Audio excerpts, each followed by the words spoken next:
పంకజంకి నిశ్చలమైన మనసు లేదు. అసలే స్త్రీ మనసు చంచలమైంది. అందున కట్టుబాట్లకు అలవాటు పడని పంకజం వంటి అమ్మాయి మనసు గురించి వేరే చెప్పాలా? నరహరి అందం, అతని వాక్చాతుర్యం ఆమెని ఆకర్షించినా, కొత్తగా వచ్చిన డాక్టర్ గురించి తండ్రి ముకుందంతో మాట్లాడడం విని ఆమె ధ్యాస అతని వైపు మళ్ళింది. తండ్రి ప్రయత్నిస్తున్న విధంగా తన వివాహం ఆ డాక్టర్తోనే జరిగితే తన జీవిత విధానమే మారిపోతుంది అనిపించింది ఆమెకి. అయితే ఆ డాక్టర్ని ఇంతవరకు ఆమె చూడనే లేదు. అతన్ని చూడాలంటే తనకి ఏదో అనారోగ్యం రావాలి. లేకుంటే ఆయన తమ ఇంటికి రావడం గాని, తాను ఆసుపత్రికి వెళ్ళడం గాని జరగాలి అనుకుంది. అయితే తాను అక్కడికి వెళ్ళడం కంటే డాక్టర్ని రప్పించడమే శ్రేయస్కరంగా తోచింది. ఆమె తలుచుకోవాలే గాని అదేమంత కష్టతరమైంది కాదు. అందుకే మరుసటి రోజు పంకజంకి విపరీతమైన తలనొప్పొచ్చింది. సమ్మెట్లతో ఎవరో కణతలపై కొడుతున్నట్లే ఉందని విరుచుకుపడుతూ బాధగా చెప్పిందామె. గంగాధరం కంగారు పడ్డాడు. ఇటీవల అటువంటి కొత్త రోగాలు వచ్చినట్టు, ఆ రోగం వచ్చిన రోగులు చాలా మంది హఠాత్తుగా చనిపోయినట్టు విన్నాడు. అందుకే మరింత ఆతృత పడ్డాడు. హాస్పిటల్కి వెళదాం పదమ్మా అన్నాడు కూతురుతో. అబ్బా, నేను కదలలేను నాన్నగారు, నాకేంటోలా ఉంది, డాక్టర్ని రప్పించండి అంటూ వాపోయింది. ఆమె కళ్ళు అసురుపూరితాలయ్యాయి. ఒక్కగానొక్క కూతురు గంగాధరంకి. అందుకే అతను కంగారు పడ్డాడు. డాక్టర్ని తీసుకురమ్మని బంగారయ్యని పంపించాడు. తొందరగా రావాలి మరి అని హెచ్చరించాడు కూడా.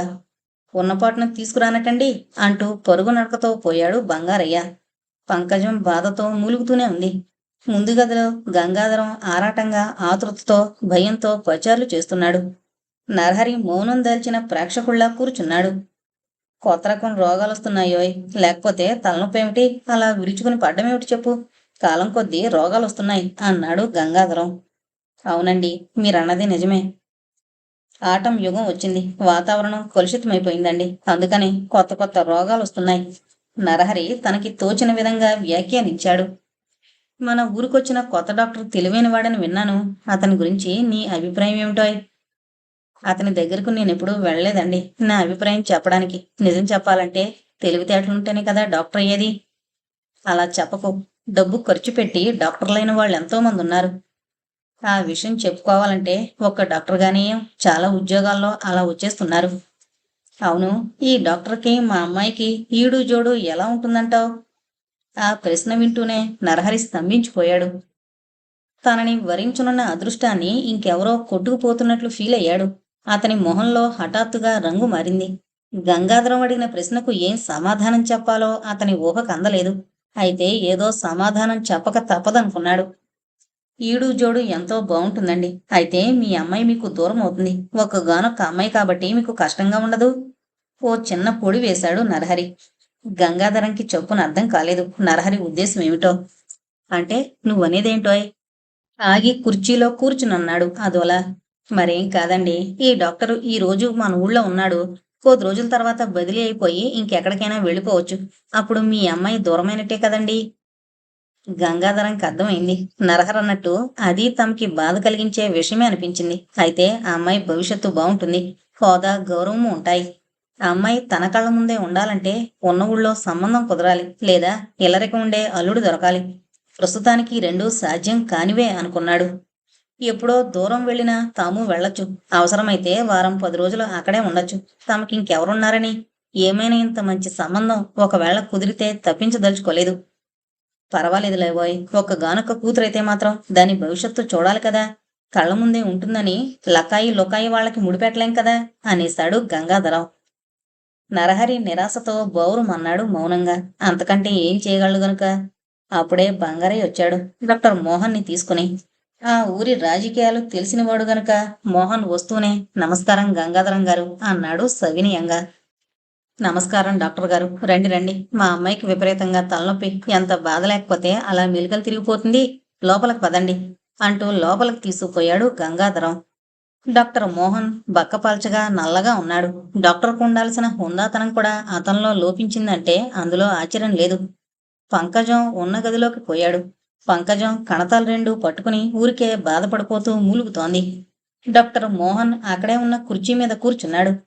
తలనొప్పి విపరీతంగా ఉందా అండి అడిగాడు. అవును డాక్టర్ గారు అంది పంకజం. డాక్టర్ మోహన్ పంకజం చేయి పట్టుకుని టెంపరేచర్ చూశాడు. జ్వరం ఉన్నట్టే అనిపించలేదు. ఏది నాలుగు చూపించండి అన్నాడు.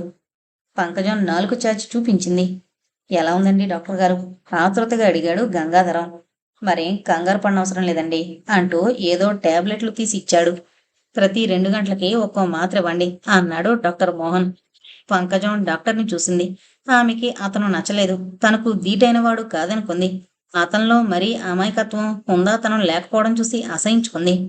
విద్య, హోదా విషయం తప్పిస్తే నరహరే ఈ డాక్టర్ కంటే నయమనుకుంది. ఆమె ప్రయత్నం ఫలించింది. మరొస్తానండి లేచాడు డాక్టర్ మోహన్. ఇదిగోనండి మీ ఫీజు అంటూ 5 రూపాయలు అతని చేతిలో పెట్టాడు. థ్యాంక్స్ అన్నాడు మోహన్. ఇటువంటి కేసులు ఆ పల్లెల్లో రావడమే అరుదు. అసలు ఇంటికి డాక్టర్ని రప్పించుకునే తాహతు ఎంతమందికుంది? ఏ ఇద్దరికో ముగ్గురికో తప్పించి. అందుకే ఆ 5 రూపాయలు అతనికో 500 అనిపించింది. వస్తాను సార్ అని మరోసారి చెబుతూ నిష్క్రమించాడు. ఆ అమ్మాయికి ఇప్పుడు ఎలా ఉందండి అడిగాడు బంగారయ్య. ఏది ఇప్పుడేగా మందిచ్చింది, తగ్గుతుంది లేవోయ్ అనేశాడు గంగాధరం డాక్టర్ మీదున్న నమ్మకంతో. నేను వెళ్ళేదాండీక ఇంకక్కడ ఉండడానికి మనస్కరించక లేచాడు నరహరి. సరే వెళ్ళబోయ్, ఏమైనా అవసరం ఉంటే కబురు పంపుతానులే. నరహరి విసురుగా బయటికి నడిచాడు. బంగారయ్య వెనక్కి పిలిచాడు గంగాధరం. అయ్యా, నీ ప్రయత్నం ఎంతవరకు వచ్చింది? ఏ విషయం అంటారు? అదేనోయ్ శ్రీను పెళ్లి విషయం. అదా, మరి మరి నసిగాడు బంగారయ్య. అలా నసుగుతావేంటోయ్, ఏమైంది? నా ప్రయత్నం నేను చేశానండి. అయితే శ్రీను ఒకే పొట్టు మీద కూర్చున్నాడు. అంటే నువ్వు ఎన్ని చెప్పినా ఆ రోగిషిదాన్ని పెళ్లి చేసుకోవడానికి సిద్ధపడుతున్నాడన్నమాట. అవునండి. ఆ కుటుంబం మీద శ్రీనుకి ఎంత అభిమానమో చెప్పలేమండి. చివరికి నన్ను ఇటువంటి ప్రయత్నం ఇంకెప్పుడు చేయొద్దని మందలించాడు కూడాను. అలాగా సాలోచనగా అన్నాడు గంగాధరం. అతని మెదడు పనిచేస్తూనే ఉంది కర్తవ్యం ఏంటా అని.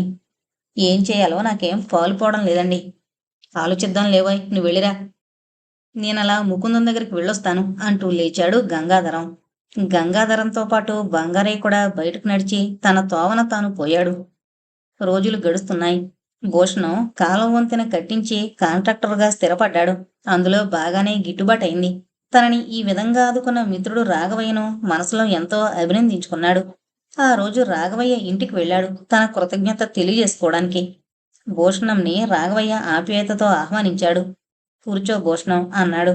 భూషణం కూర్చుంటూనే, కాంట్రాక్టర్గా నాకు అనుభవాన్ని కలిగించి నన్ను అన్ని విధాలా ఆదుకున్న నీకు ఏ విధంగా కృతజ్ఞత చెప్పుకోవాలో అర్థం కావడం లేదు రాఘవయ్య అన్నాడు.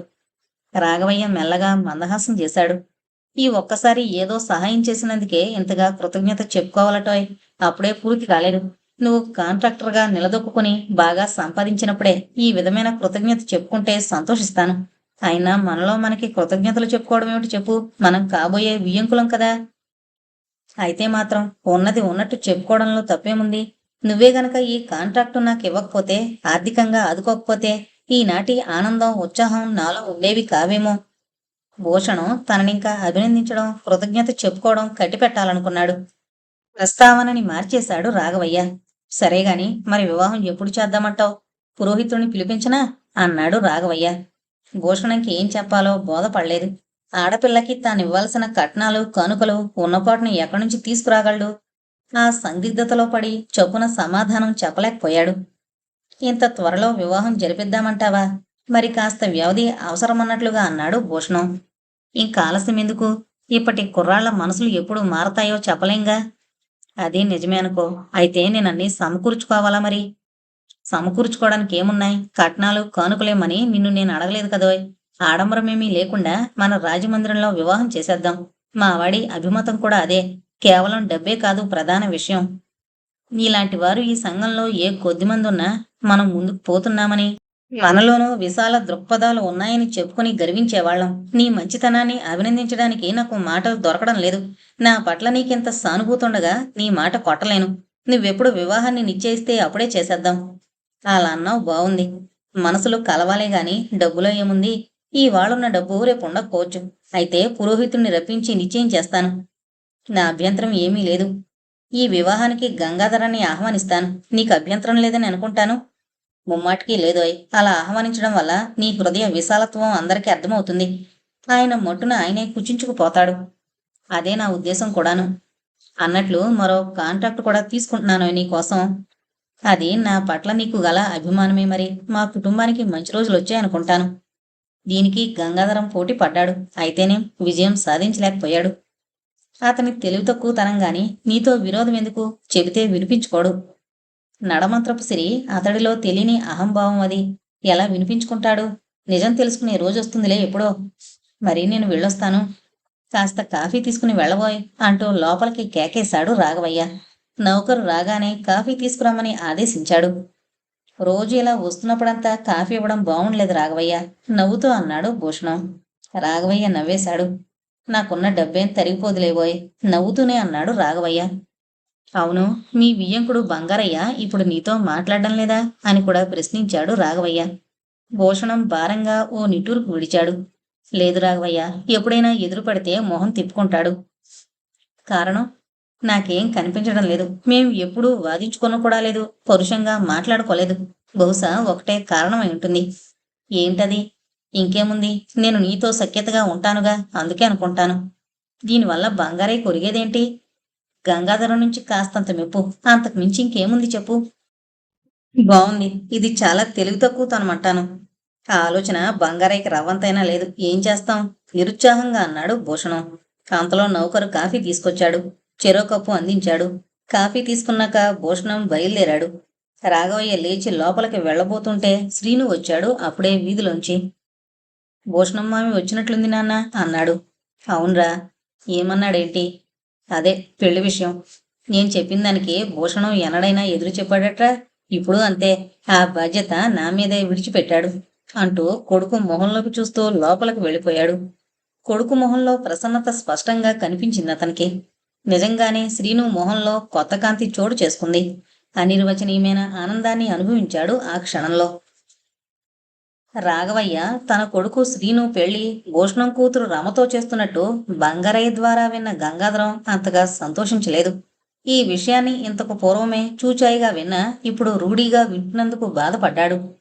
తాను ఏ విధంగానూ తీసుకోనట్టు రుజువు చేసుకోవాలనుకున్నాడు. తన కూతురు పెళ్లి డాక్టర్ మోహన్తో జరిపిస్తే రాఘవయ్య అసూయతో కుంగిపోతాడన్న ఆలోచన వచ్చిందతనికి. ఆ ఆలోచన రావడం ఏమిటి? కరణం ముకుందం కోసం కబురు పంపించేశాడు. గంగాధరం కబురు పంపించాడంటే ఏదో విశేషం ఉండే ఉంటుంది అనుకున్న ముకుందం రెక్కలు కట్టుకుని వాలాడు గంగాధరం ఇంటి దగ్గర.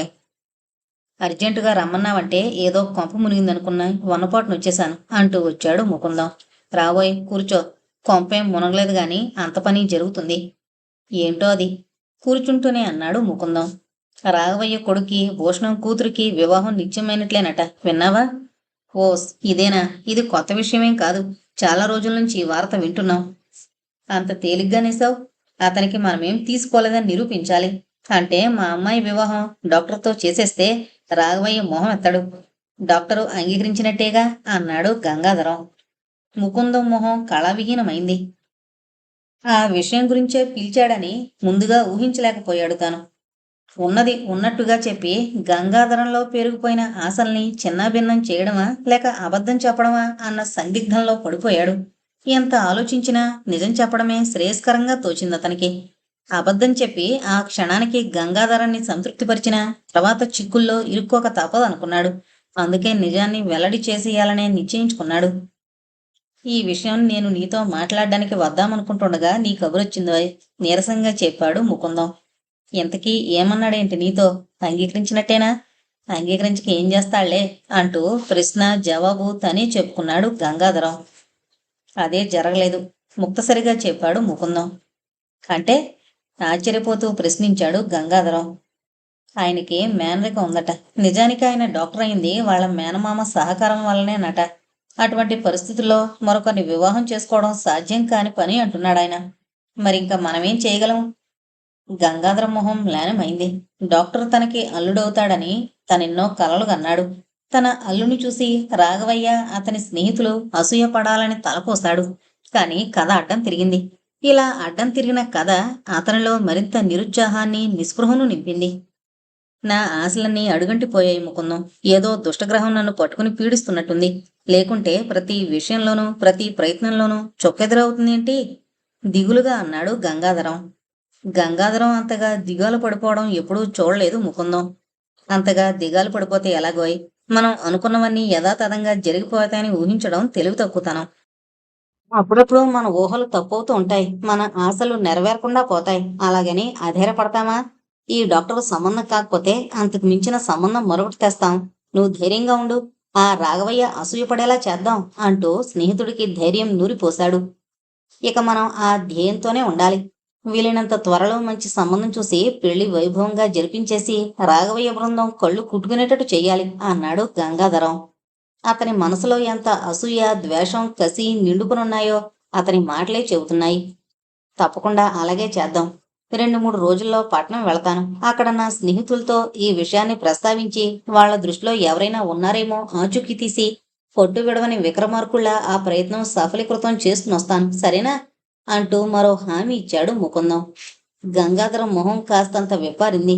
ముకుందంకి పట్నంలో మంచి హోదాలో ఉన్న స్నేహితులున్నారని అతనికి తెలుసు.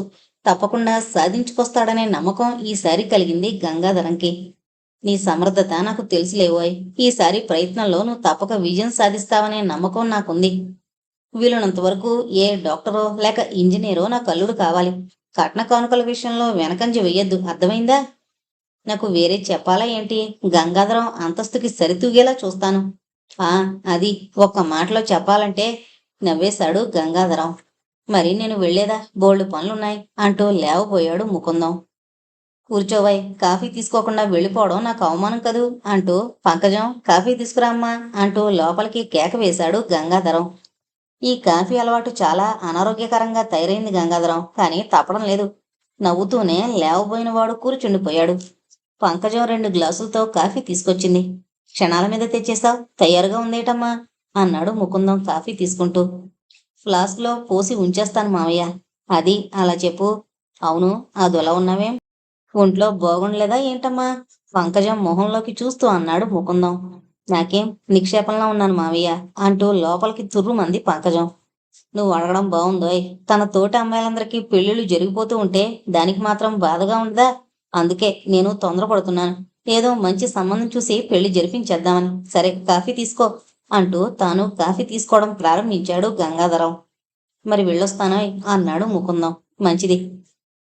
ముకుందం బయటికి నిష్క్రమించగానే గంగాధరం ఇంట్లోపలికి నడిచాడు. ముకుందం మాటలు అతనిలో కాస్తంత తృప్తిని, ధైర్యాన్ని కలిగించాయి. హఠాత్తుగా పట్నం నుంచి తన వకీలు కబురంపగా బంగారేను వెంటబెట్టుకుని పట్నం వెళ్ళిపోయాడు గంగాధరం. పంకజంకి కాస్తంత స్వేచ్ఛ లభించినట్టయింది. యజమాని లేడని తెలిస్తే నరహరి వస్తాడో రాడోనని ఆందోళన పడి నరహరి రాక కోసం ఎదురు చూడసాగింది. నరహరికి తెలుసు గంగాధరం గారు తన తండ్రి పట్నం వెళ్ళినట్టు. ఈ మధ్య పంకజంతో ఏకాంతంగా మాట్లాడటమే జరగలేదు. ఆమెతో కొన్ని ముఖ్య విషయాలు మాట్లాడాల్సి ఉండి కూడా అవకాశం దొరక్క మాట్లాడలేకపోయాడు. అంచేత ఇప్పుడు దొరికిన ఈ అవకాశాన్ని జారవిడుచుకోదలుచుకోలేదు. టిప్టాప్ గా ముస్తాబాయ్ గంగాధరం గారింటికి వెళ్ళాడు. ఆ రోజు అతనికి కుడికన్ను అదురుతూ ఉంటే అదో శుభసూచకంగా భావించి ఏవేవో కలల్ని మనసులో నింపుకుని మరీ వెళ్ళాడు నరహరి. పంకజం అసహనంతో ముందు గదిలో పచార్లు చేస్తోంది. ఏ పాటి కాస్త శబ్దమైనా నరహరి వస్తున్నాడేమోనన్న ఆతృతతో వీధి ద్వారం కేసి చూస్తోంది. నరహరిని చూడగానే ఆమెకి ప్రాణం లేచొచ్చినట్టయింది. రండి నరహరి గారు, మీకోసమే ఎదురు చూస్తున్నాను అంటూ ఆప్యాయంగా ఆహ్వానించింది పంకజం. నా కోసం ఎదురు చూస్తున్నావా? ఏంటి సంగతి అంటూ కుర్చీలో కూలబడ్డాడు. మా నాన్నగారు లేరుగా? అవును, ఆ సంగతి నాకు తెలుసు. తెలిసి మళ్ళీ అడుగుతున్నారేంటి? మనం ఇలా ఏకాంతంగా మాట్లాడుకుని ఎన్నాళ్ళయిందని. అందుకే ఈరోజు ఈ ఛాన్సు వదులుకోదలుచుకోలేదు. ఓ పక్క మీ నాన్న నీ కోసం సంబంధాలు చూస్తున్నాడు. నువ్వేమో నా మీద గొప్ప అభిమానం, అనురాగం ఉన్నట్టుగా ప్రవర్తిస్తున్నావు. నాకేం అర్థం కావడం లేదు అన్నాడు నరహరి. మనసులో అతనికి ఏదో అనుమానంగా ఉన్నట్టుగానే. పంకజం మొహం అరుణకాంతిని పుంజుకుంది. నరహరి తన ప్రేమని, అనురాగాన్ని శంకిస్తున్నట్టు ఇట్టే పసిగట్టింది. అన్యాయంగా మాట్లాడుతున్నారండి మీరు. మీ మాటల్లో వ్యక్తమవుతుంది ఏంటంటే నేనేదో ప్రేమ నటిస్తున్నట్టేగా. ఇది నన్ను అవమానించినట్టు భావిస్తున్నాను. ఇలా నన్ను అవమానించడం మీకు భావ్యంగా లేదు చిరుకోపంతో అంది పంకజం. నిన్ను అవమానించడానికి ఇలా అనడం లేదు పంకజం. నీ మనస్తత్వం మరీ విపులంగా తెలుసుకోవాలని అన్నాను. అయితే మీ నాన్నగారు ప్రయత్నిస్తున్నట్టు మంచి అంతస్తు, చదువు, సంస్కారం ఉన్న వ్యక్తిని నువ్వు కాంక్షించడం లేదా? లేదండి, అటువంటి ఆకాంక్ష నాకు లేదు. లేకుంటే మీకెందుకు నా మనసు అర్పిస్తాను? మనసులో కలవాలి గాని అంతస్తులు, చదువు, సంస్కారాలు అంత అవసరం కావేమోనని నా ఉద్దేశం. నరహరి తృప్తిగా ఓ చిరునవ్వు నవ్వాడు. అంటే నేనంటే నీకు ఇష్టమేనన్నమాట. ఎన్నిసార్లు నా చేత ఈ విషయం చెప్పిస్తారండి? ఇంకా నన్ను మీరు అర్థం చేసుకోలేదంటే బాధగా ఉంది. అయితే మీ నాన్నను ఎదిరించైనా సరే నన్ను వివాహం చేసుకోవడానికి నీకు సమ్మతమేనా? పంకజం ఆ ప్రశ్నకి కాస్త చలించిందనే చెప్పాలి. తనకి నరహరి భర్తగా కావాలంటే తండ్రిని తప్పకుండా ఎదిరించాల్సి వస్తుందని ఆమెకు తెలుసు. ఎందుకంటే నరహరితో తన వివాహం జరిపించడానికి తండ్రి అంగీకరించాడు. ఎప్పటికైనా ఆ ఎదిరింపు తప్పదని తెలిసినా చొప్పున జవాబు చెప్పలేకపోయింది. పంకజం ఆలోచనలో పడ్డం నరహరికి సంశయం కలిగించింది. ఆమె చపల మనస్తత్వాన్ని హర్షించలేకపోయాడు. ఏంటలా ఆలోచిస్తున్నావు పంకజం? మీ నాన్నగారిని ఎదిరించే ధైర్యం నీకు లేదా? నీలోని ప్రేమకు ఆ పాటి శక్తి లేదా? అన్నాడు నరహరి. పంకజంకి ఇదో ఛాలెంజ్లా తోచింది. అవును, తానెందుకు ఎదిరించలేదు? నరహరిని భర్తగా పొందాలంటే ఎదిరింపు తప్పదు. ఎదిరిస్తే తన తండ్రి ప్రాణాలు తీస్తాడా? తన పట్ల ఆయనకుండే వాత్సల్యం ఆ ఘోరాన్ని తలపెట్టదు అన్న నిర్ణయానికి వచ్చిందామె. మీరు ఊహించినంత పిరికిదాన్ని కానండి నేను. మీరు ఊ అంటే మనం వివాహం చేసుకునేందుకు సిద్ధంగా ఉన్నాను. మా నాన్నని ఎదిరించడానికైనా భయపడను అంది ధైర్యంగా. నరహరి మెల్లగా మందహాసం చేశాడు. నీలో ధైర్యాన్ని నేనెప్పుడో పసిగట్టాను పంకజం. అందుకే నువ్వంటే నాకెంతో నచ్చావు. మన వివాహానికి మీ నాన్న ఎలాగూ అంగీకరించాడు కాబట్టి మనకున్న మార్గం ఒకటే. సూటిగా ఆమె మొహంలోకి చూస్తూ ఆగిపోయాడు. ఏంటండి అది? మీ అమ్మగారు లోపలున్నారా? నలువైపులా చూస్తూ మెల్లగా అడిగాడు. పెరట్లో ఎవరితోనో మాట్లాడుతుందిలేండి. ఏంటో చెప్పండి. నరహరి ముసిముసి నవ్వు నవ్వాడు. ప్రేమికులకున్న ఒకే ఒక్క మార్గం ఏంటో గ్రహించలేకపోతున్నావా పంకజం అన్నాడు. ఏంటో నా బుర్రకి తట్టడం లేదు సాలోచనగా అందామె. అయితే నేనే చెప్తాను విను. మనకున్న ఒకే ఒక్క మార్గం ఊరి నుంచి పలాయనం అవ్వడం. మెల్లగా రహస్యం చెబుతున్నట్లుగా అన్నాడు నరహరి. ఆటం బాంబు తన సమక్షంలో పడినంతగా షాక్ తింది పంకజం. అంటే మీతో లేచొచ్చేయమంటారా? కళ్ళెంత చేసుకునంది పంకజం. కాకపోతే నీ ధైర్యానికి అర్థమే ఉంది పంకజం. ఈ ఊళ్ళో ఉండి మనం వివాహం చేసుకోవడం కలలో మాట. కూతురువని నిన్ను క్షమించినా మీ నాన్న నన్ను క్షమించడు. నన్ను నాశనం చేయడానికి వెనుకంజ వేయడు. మీ నాన్న మనస్తత్వం నీకు తెలీదా ఏంటి చెప్పు? అయినా ఎందుకంత భయం? నీకు నచ్చిన వ్యక్తిని వివాహం చేసుకుంటున్నాం. ఇందులో తప్పేముంది? ఇక్కడి నుంచి బయటపడి మనం రిజిస్టర్డ్ మ్యారేజ్ చేసుకుందాం. ఇంకా మనల్ని ఎవరూ వేరు చేయలేరు. మొదట్లో మీ నాన్న వెర్రికేకలు వేసినా క్రమంగా దారిలోకి వచ్చేస్తాడు. ఇటువంటి కేసులు ఎన్ని చూడడం లేదు మనం. ఏమంటావ్? ఆమెలో ధైర్యాన్ని నింపడానికి ప్రయత్నించాడు నరహరి. పంకజం మొహం చిరుచెమటతో తడిసింది. ఓసారి చీరచెంగుతో మొహం ఒత్తుకుంది. క్షణంసేపు ఆలోచనల్లో పడింది. నరహరి చెప్పిన దాంట్లో సత్యం లేకపోలేదు అనుకుంది. ధైర్యాన్ని కూడదీసుకుంది. నేను రెడీయే. ఎప్పుడు ఎక్కడికి పోదామంటారు? మెల్లగానే అడిగింది. శుభస్య శ్రీగ్రం అన్నాడు. ఇంకా జాప్యం చేయడం ఎందుకు? ఈ రోజు కంటే మంచి అదను మరెప్పుడూ లభించదేమో. అందుకే ఈ రోజు సాయంత్రం బండికే విజయవాడ వెళ్ళిపోదాం. చీకటి పడ్డాక బయలుదేరదాం. నువ్వు మాత్రం కనీసం ఓ 500 రూపాయలైనా పట్టుకోవాలి. నా దగ్గరున్న కాస్తంత మొత్తం పట్టుకుంటాను. అలాగే, నేను 7ంటికి వస్తాను. సరిగ్గా అదే సమయానికి నువ్వు రెడీగా వీధి గుమ్మం దగ్గర ఉండాలి. మీ అమ్మగారిని వంటగదిలో ఏదో పనిలో ఉండేలా చూడాలి. ఇదంతా నీ చాకచక్యం మీద ఆధారపడి ఉంటుంది. అదంతా నాకు విడిచిపెట్టండి అంది పంకజం. అప్పుడే లోపల గదిలోంచి వచ్చింది సీతమ్మ. కూతురు నరహరితో మాట్లాడుతూ ఉండడం చూసి కళ్ళు నిప్పులు గక్కింది. ఎక్కడేం చేస్తున్నావమ్మాయి? కోపంగానే అడిగింది. పంకజం కాస్తంత తడబడుతూ అబ్బే ఏం లేదమ్మగా. నాన్నగారు ఎక్కడికి వెళ్లారా అని అడుగుతుంటే చెప్తున్నాను అంది. కూతురు అబద్ధమాడుతోందని సీతమ్మకు తెలుసు. ఓ అలాగా, సావకాశంగా కూర్చుని ఆ కబురు చెప్తున్నావన్నమాట. సిగ్గులేకపోతే సరే పదలోపలికి అని విసురుగా కసురుతూ నరహరికేసి చూసిందామె. ఏమయ్యా, అయ్యగారు ఇంట్లో లేరని తెలిసాక వెళ్ళిపోవడం తెలీదు? ఇటువంటి పిచ్చి వేషాలు నాకు నచ్చవు, వెళ్ళు అంటూ చివాట్లు పెట్టింది. నరహరి మరేం మాట్లాడకుండా మౌనంగా లేచి మొహం దించుకుని బయటికి నిష్క్రమించాడు. నువ్వు మరీ అంత అసభ్యంగా ప్రవర్తించకూడదమ్మా అంది పంకజం లోపలికి వెళుతూ. చాలే నోరుమి. వాడి ధైర్యానికి నక్కజిత్తులతనానికి 4 చెప్పుదెబ్బలు కొట్టకుండా వదిలినందుకు సంతోషించు. సభ్యతట సభ్యత అంటూ లోపలికి వెళ్ళిపోయింది. పంకజం భారంగా ఓ నిట్టూర్పు వదిలింది. నరహరి ఎంత బాధపడుంటాడో. ఈ ప్రభావం అతని మనసుని మరిచేదు కదా అన్న ఆలోచనలో పడింది.